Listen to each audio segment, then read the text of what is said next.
அந்த 6 பௌர்ணமியிலும் மறக்காமல் திருவண்ணாமலை கிரிவலம் போயிடுங்க.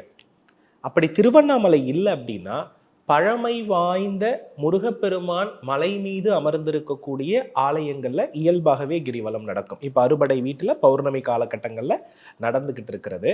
அதற்கு என்ன பண்ணிக்கோங்கன்னா, முடிவு பண்ணிக்கோங்க.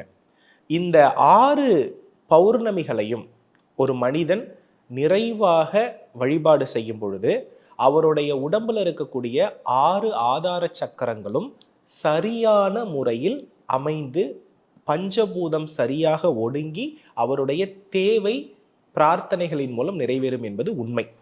ஏன்னா ஒரு மனிதனுடைய உடலினுடைய அமைப்பும் எண்ணத்தினுடைய அமைப்பும் அந்த 6 ஆதார சக்கரங்களுடைய ஏற்ற இறக்கமும் அவனுடைய கர்மாப்படிதான் எண்ணோட்டம், அதன்படிதான் சுழற்சி.